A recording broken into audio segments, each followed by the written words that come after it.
Hello and welcome again to our new YouTube channel, Racing and Adventure. This is a new episode, and what we got over here is the BMW R18 Classic.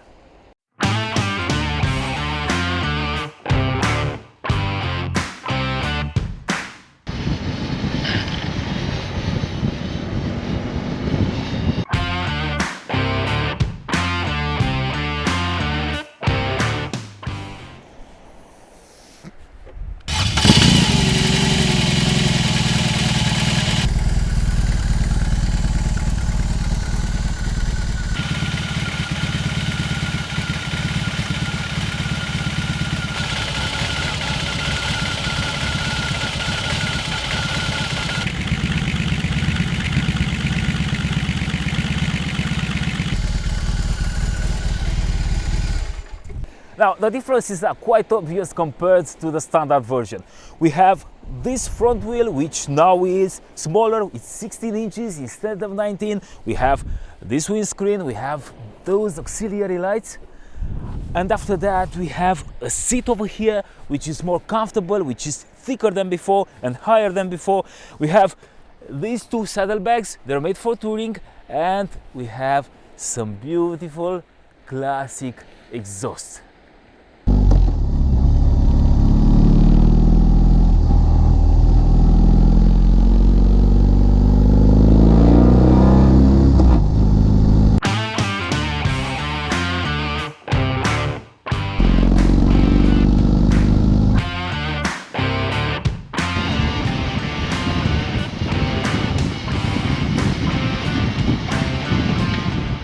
You might think that that's it, this is a review, these are the differences, but it's not, because this bike is way better than the one I have ridden a couple of months ago.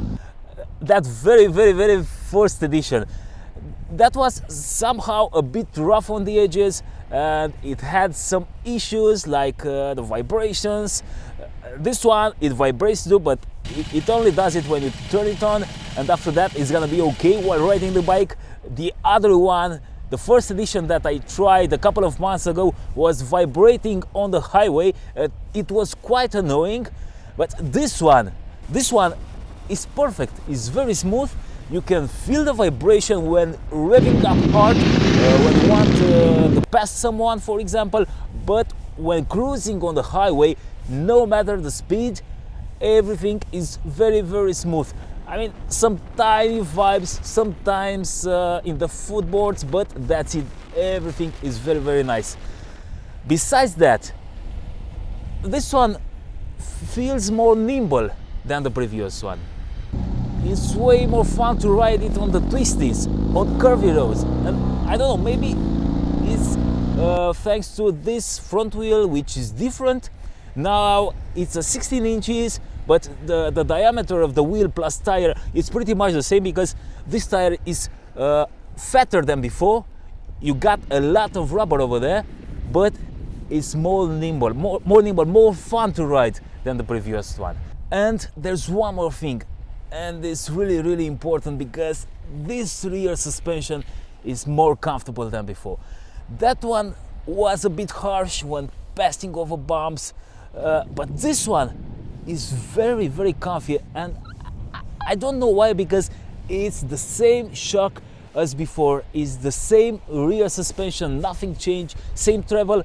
Maybe the setup from the factory is different, but I don't know. The thing is that this one is way better.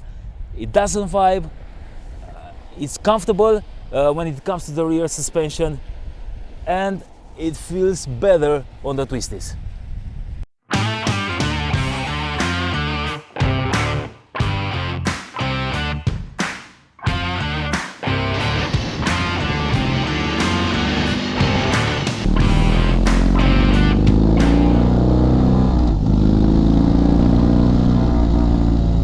Now I'm gonna tell you what is annoying about this bike, or at least what I think it's annoying about this bike. It's the windscreen. It's not about the shape, I like it, it looks good, but it gives you a lot of buffeting on the highway. And we're talking about a touring bike, so you should be able to go touring with this bike. Long trips, highway, cruising. Yeah, well, this windscreen gives you a lot of buffeting. Probably it's because of the position, it is the shape, I don't know what's happening, but you got a lot of noise in the helmet and a lot of vibrations. Yeah, so this was the thing that got me a bit upset today on the highway. The problem appears at 120-130 kilometers per hour, but it's okay at that speed, but it's getting worse and worse as you speed up. Now the good thing is that you can easily replace this windscreen, and BMW offers you some optional equipment if you want to do that. You have two sizes, as far as I know, of windscreens, and if you don't like it, you can just remove it. It's very simple, and this bike will look very good. You can also easily remove those bags over there, and after that you have some special bolts that you can fit in the holes, and it would look like without having any box installed previously. So it will look very good with or without the side cases.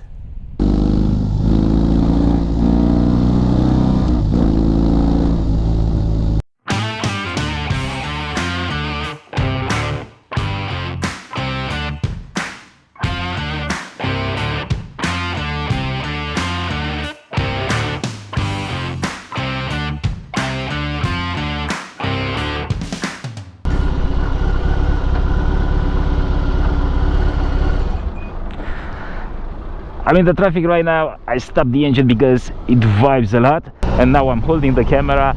Right after a couple of hours, after getting used to it, it felt just fine and quite nimble for a cruiser, because it comes with this huge boxer engine which gives you a low center of gravity.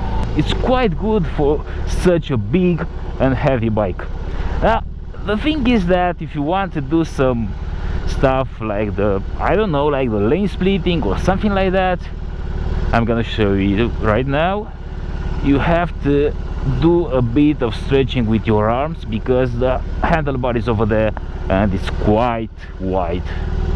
The price for this bike in our market is 27,000 euros, and for this money you got all you can see, and besides that there is a cruise control, there is a reverse, which is a nice to have. You got 3 riding modes, you also got traction control, which is very helpful. You got cornering lights and heated grips.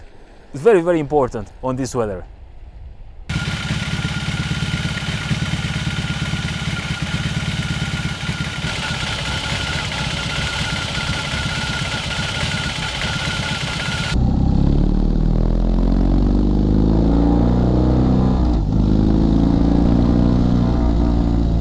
Now I want to bring back the engine to our discussion, because man, that big boxer is such a nice engine. It's the biggest engine ever produced by BMW, the biggest boxer they ever built.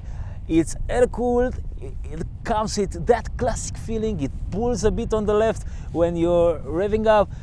It has such a huge character and a lot of torque. You don't have to rev it up, it just goes and goes. And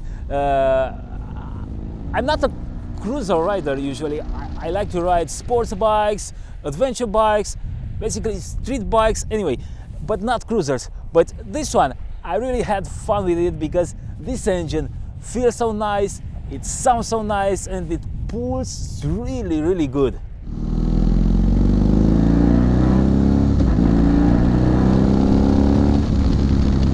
So, okay, the engine is powerful, it's torquey, it sounds nice, it looks very nice, it looks classic, yes, but I'm glad that I have enough stopping power from the brakes, because usually cruisers are not fitted with such strong bite from the calipers, but this one behind me has a really good braking system.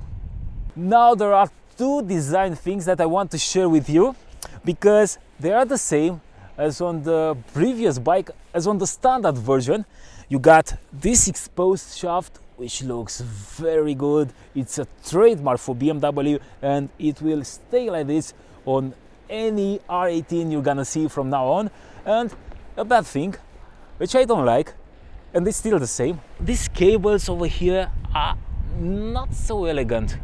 You can see that. And the bad thing is that at the beginning you're not gonna notice them, but once you see them, you're gonna look at them every time you're riding the bike. We're living in a world where Harley-Davidson started to build adventure bikes and BMW started to build cruisers.